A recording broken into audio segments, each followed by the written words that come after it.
Buenas a todos y bienvenidos otra semana más a Con las manos en la mesa.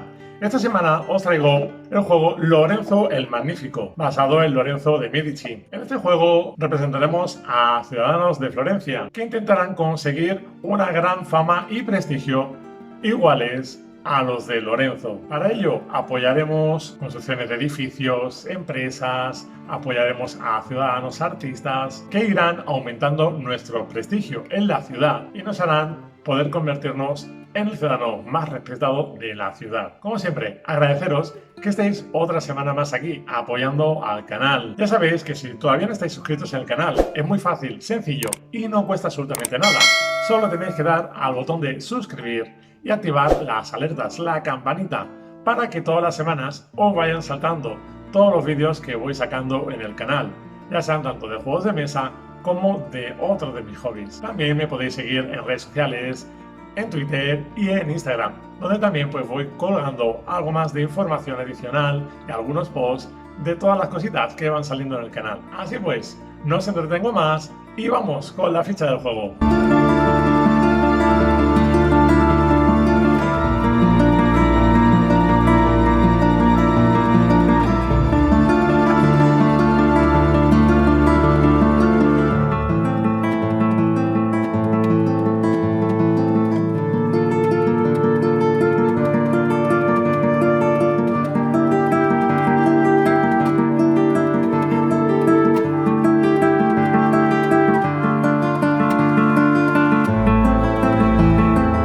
La partida pondremos el tablero y dividiremos las cartas de desarrollo en 4 montones dependiendo de su color. Cada montón contará con 8 cartas de cada una de las 3 eras disponibles en el juego. Cogeremos también 3 losetas de excomunión al azar, una de la época 1, otra de la 2 y otra de la 3, y las colocaremos de esta manera en la iglesia. En esta casilla situaremos los 3 dados disponibles que iremos tirando al principio de cada una de las rondas. Dependiendo además del número de jugadores, taparemos también las casillas que tengan los iconos de 3 o más o de 4. De esta manera, con estas fechas. A cada jugador se le repartirá un tablero personal con una loseta de bonificaciones que en partidas iniciales la repartiremos con esta cara que usarán todos los jugadores y la colocaremos de esta forma en el tablero. Además, recibirá cada jugador 2 maderas, 2 piedras y 3 sirvientes. También recibirán 3 familiares de su color, cada uno representando a cada uno de los 3 dados disponibles en la partida. Y también a este familiar de color madera con la imagen del dado con el 0. 3 marcadores de excomunión y 4 discos que los colocaremos de la siguiente manera en el tablero. Uno que colocaremos en el marcador de puntos de victoria, otro en el marcador de puntos militares, otro en el marcador de puntos de fe y el último en el marcador de orden de turno. Además, cada jugador, en función del orden inicial de la partida, recibirá un número diferente de monedas. Por lo tanto, el primer jugador recibiría 5 monedas, el segundo 6, el tercero 7 y el cuarto jugador 8 monedas. Recordad que el jugador inicial lo habremos escogido de forma aleatoria. Con el resto de componentes sobrantes haremos montones al lado del tablero para tenerlo a mano para todos los jugadores. El juego de Lorenzo se divide en 3 periodos formando cada uno por 2 rondas. Por lo tanto, jugaremos un total de 6 rondas en el juego entero. Estas se dividen en el despliegue, las acciones, la opción de informar al Vaticano. Esta solo la veremos en las rondas 2, 4 y 6, que serán las rondas en las que cambiaremos de periodo. Eso lo podremos ver perfectamente cada vez que las cartas se vayan agotando y vayan revelando el número del siguiente periodo. Y por último tendríamos la acción de final de ronda. En la fase de despliegue colocaremos 4 cartas de desarrollo de cada uno de los montones en cada una de las columnas de edificios correspondientes. Y lo colocaremos de esta manera. Además, el jugador que sea el jugador inicial tirará también los dados y los colocará con sus resultados en estas casillas. Esto es lo que va a determinar, va a ser la fuerza de las acciones de nuestros familiares correspondientes a los colores de estos dados. Cada jugador, en orden de turno, cogerá uno de sus familiares y lo colocará en cualquiera de las acciones disponibles, siguiendo siempre el valor que cada uno de los familiares nos ofrece. Estos van a venir determinados por el resultado que nos haya salido en esta ronda en los dados. Y esto nos permitirá poder realizar diferentes acciones en el tablero. Además, en el momento que vayamos a colocar un familiar, podremos añadir tantos sirvientes como queramos para incrementar el valor del familiar que estamos colocando. Vamos a ver primero la acción para conseguir cartas en las torres. Para ello colocaremos nuestro familiar en el espacio que nos permita la fuerza de este. Como vemos, están divididos en 4 pisos. Cada uno de estos pisos nos va a requerir un dado con un mínimo de fuerza, el primero de 1, el segundo de 3, el tercero de 5 y el último nos pide una fuerza de al menos 7. Así que sabemos que aquí deberemos de utilizar seguramente alguna bonificación de alguna carta o bien algún sirviente. Si nuestro familiar lo colocamos en cualquiera de las dos filas de abajo, no nos llevaremos ninguna bonificación, pero si lo colocamos en cualquiera de las dos filas de arriba, veremos que tenemos disponibles ciertas bonificaciones, que las recibiremos nada más colocar nuestro familiar en ese espacio. Ahora bien, ¿qué ocurre si queremos colocar nuestro familiar en una torre donde ya hay otro jugador? En este caso, deberemos de pagar 3 monedas a la reserva. Eso sí, si ya tenemos puesto también un familiar de nuestro color en esta torre, no podremos colocar otro familiar aquí. Lo tendremos que colocar en cualquiera de las otras torres disponibles, donde no tengamos ningún familiar puesto. Ahora bien, sí que podríamos colocar, por ejemplo, nuestro familiar de color madera, ya que este no tendría asignado, digamos, ningún color. Entonces, este sí que lo podríamos colocar en cualquiera de los huecos disponibles, aunque ya tengamos un familiar de nuestro color en esa torre. Ahora bien, colocar nuestro familiar en alguna de estas acciones nos va a permitir conseguir cualquiera de las cartas disponibles, ya sean de territorio, de personajes, de edificio o de empresas.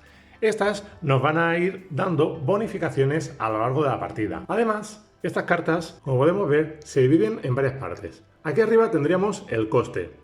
Esto no se aplica, por ejemplo, a las cartas de territorio, las de color verde. Estas nunca tendrían ningún coste asociado. El resto de cartas sí. Luego tendríamos la acción inmediata, que viene descrita aquí con el símbolo del rayo.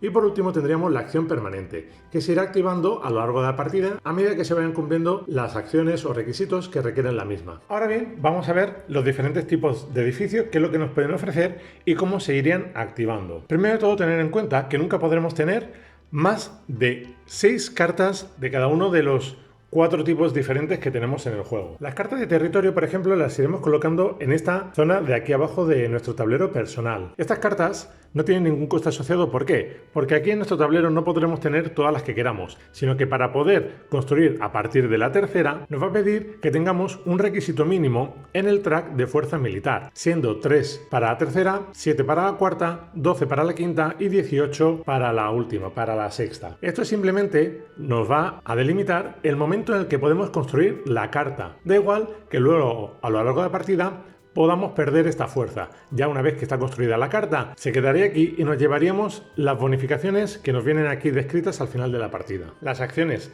de las cartas de territorio se activarán cuando juguemos la habilidad de cosecha, que es la que tiene este icono del dado con el hacha. Las cartas de edificios, las de color amarillo, siempre nos van a pedir algún coste en cualquier combinación de recursos y nos pueden pedir cualquiera de los diferentes tipos de recursos que tenemos en la partida. Estas las colocaremos en esta fila superior de nuestro tablero personal. Podremos tener hasta ese máximo de 6, como decía antes, y estas no nos van a requerir ningún requisito mínimo de tener en ningún marcador, ninguna puntuación ni nada, sino que podremos construir las 6 en cualquier momento. Estas cartas se activarán siempre con la acción de producción, que es esta que tiene el dado con la rueda dentada. Las cartas de personaje, las de color azul, las colocaremos aquí fuera del tablero, en esta fila designada para ellas. Estas nos van a requerir siempre un coste en monedas. Solo en monedas. Los efectos de los personajes se activan solo cuando se cumplen determinadas condiciones descritas en la propia carta durante la partida. Así que nos podemos encontrar una gran variedad de personajes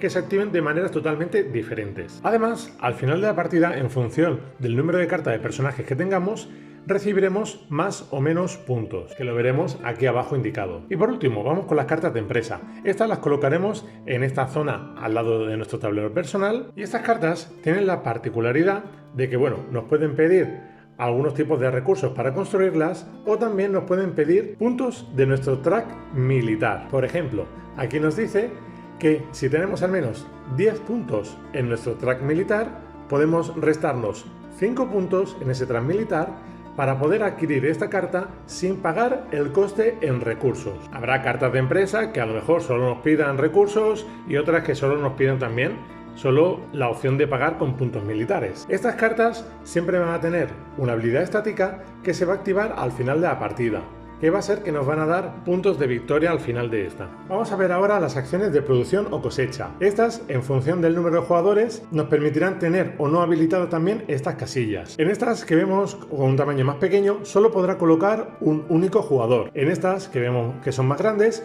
podrán colocar cualquier número de jugadores. Ahora bien, un mismo jugador no podrá colocar dos peones de su color en esta casilla. Sí lo podrá hacer con el familiar que tenemos de color madera. Para poder colocar en todas estas acciones nos va a requerir siempre mínimo un familiar con un valor mínimo de 1. Ahora bien, si lo colocamos en estas casillas especiales, tendremos una penalización de -3 a nuestra acción. Así que sabemos que para poder realizar una acción de 1, mínimo tendremos que colocar un familiar con valor 4 en el dado. Recordad que el valor de nuestros familiares nos lo va a dictaminar la fuerza de los dados que tenemos aquí, o bien si les hemos añadido algún ayudante. Estas dos acciones de producción y de cosecha nos van a permitir activar todas las cartas que tengamos en nuestro tablero o acciones en nuestro tablero que tengan estos diferentes iconos. Vamos a verlo. Si realizamos la acción de producción que está asociada a las cartas amarillas, activaremos todas las cartas que tengan un valor en el dado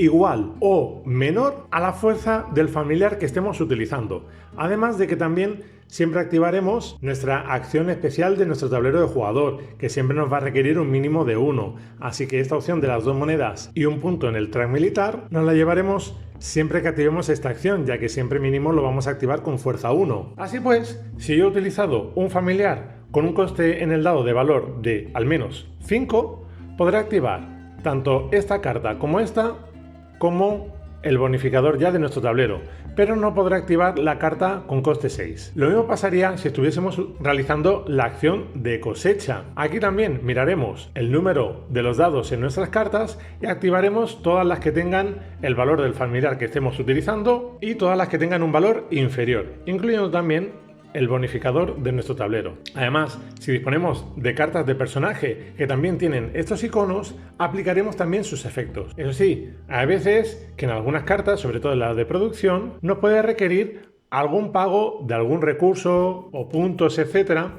para poder activar sus habilidades. Si fuese así y no pudiésemos cumplir ese requisito, esa carta, aunque cumplamos su requisito de fuerza, no la podremos activar. Continuamos con las acciones de mercado. Estas también, en función del número de jugadores, pues tendremos más o menos casillas habilitadas. Estas solo podrán contener un único familiar y nos van a requerir siempre un coste de dado de mínimo de 1. Y nos darán inmediatamente la recompensa que vemos aquí. También tenemos disponible la casilla del Palacio del Congreso. Esta nos va a requerir una fuerza en nuestro familiar de mínimo 1 y aquí sí que pueden repetir todos los jugadores que quieran con todos los familiares que deseen. En el momento de colocar aquí un familiar, inmediatamente nos llevaremos el beneficio que nos viene aquí, que sería una moneda y un privilegio. Los privilegios que podemos conseguir son los que vemos aquí descritos, que pueden ser una medallón de piedra, o 2 ayudantes, o 2 monedas, o subir 2 en el track de militar, o subir 1 en nuestro track de fe. Además, esta acción también va a determinar el orden de turno para la siguiente ronda. El primer jugador que ha colocado a su familiar aquí sería el primer jugador para la siguiente ronda, y así sucesivamente. Vamos a ver ahora la acción de los informes del Vaticano. Esta acción solo se va a llevar a cabo en las rondas 2, 4 y 6. En cada una de estas, el Vaticano nos va a requerir un mínimo de puntos de fe que los tendremos marcados aquí. En el caso de la primera vez nos pedirá mínimo 3 puntos de fe, en la siguiente 4 y en la última 5 puntos de fe. Si no llegamos a los puntos de fe requeridos, inmediatamente quedaremos excomulgados. Pondremos nuestro cubito aquí y a partir de ahora obtendremos este perjuicio que nos indican aquí. Eso sí, nuestro marcador se quedaría en esta zona, no cambiaría. Ahora bien, por ejemplo, si estamos en el primer informe del Vaticano y sí que cumplimos los requisitos de puntos de fe mínimos para no quedar excomulgados, en el caso, por ejemplo, del jugador amarillo, perdería inmediatamente todos estos puntos de fe, sumaría los puntos de victoria que nos viene aquí indicados y no se llevaría esta penalización. Por lo tanto, no pondría su cubito aquí. Pero también podemos tener la opción de decidir no apoyar a la Iglesia y ser excomulgados, independientemente que hayamos conseguido los puntos de fe requeridos. Para ello, colocaremos también nuestro cubito aquí y a partir de ahora también sufriremos las penalizaciones que éstas nos indiquen. Eso sí, nuestro marcador seguiría estando aquí y podría seguir subiendo a lo largo de las rondas posteriores del juego,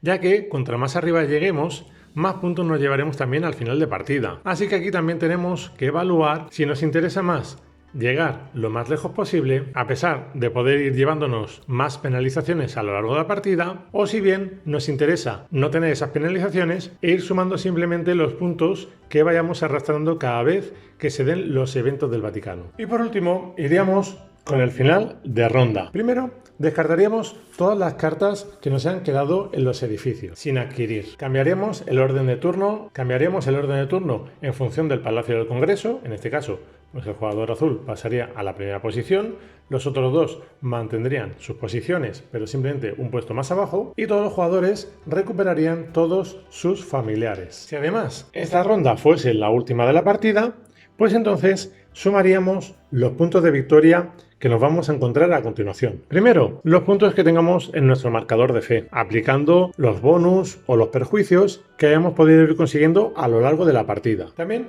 sumaremos puntos en base a donde hayamos llegado en el track militar. El primer jugador se llevaría 5 puntos, el segundo en el track se llevaría 2 puntos. El resto de jugadores no se llevarían ningún punto. Sumaremos también puntos por los territorios que hayamos conquistado. Por ejemplo, en este caso, tenemos 4 cartas de territorio, nos llevaríamos 4 puntos. Podríamos llevarnos hasta un máximo de 20 si lo hubiésemos completado todo. Nos llevaremos también los puntos de final de partida que nos indiquen las cartas de empresa, y en función de las cartas de personaje que tengamos, nos llevaremos también de 1 a 21 puntos, dependiendo si tenemos de 1 a 6 cartas. Además, sumaremos un punto adicional por cada 5 recursos que nos hayan sobrado al final de partida. Los recursos serían tanto los ayudantes como piedra, madera y monedas que nos hayan sobrado. En este caso nos han sobrado un total de 7 recursos, por lo tanto sumaríamos un punto adicional al final de partida. El jugador que haya conseguido más puntos de victoria al final de la partida sería el ganador. Eso sí, en caso de empate, el jugador que esté más avanzado en el último orden de turno sería el ganador de la partida. Por ejemplo, en este caso, el jugador amarillo. Este juego también nos permite jugar con unas reglas avanzadas. Antes comentábamos que todos los jugadores comenzaban con esta ficha de recursos para su tablero. En este caso, estas tienen una doble cara. En partidas avanzadas, cada jugador pues cogerá la cara que más le interese. Además de que también jugaremos con las cartas de líderes, que tienen este reverso. Se repartirían 3 cartas de líder al azar a cada jugador. Cada jugador cogería una de ellas y las otras 2 las pasará al jugador de su izquierda. Una vez que las hayan pasado, cogerán otra carta y así hasta que cada jugador se haya quedado con 3 cartas. Estas cartas de líderes las podremos jugar en cualquier momento de nuestro turno y podremos activar sus efectos especiales en cualquier momento. Las acciones que tenemos disponibles serían, por ejemplo, descartar una carta de líder. Si la descartamos, o sea, la removemos del juego, inmediatamente conseguiríamos un privilegio. Otra acción que podemos hacer es decidir jugar una carta de líder. Para poder jugar estas cartas tenemos que cumplir el requisito que nos viene aquí arriba.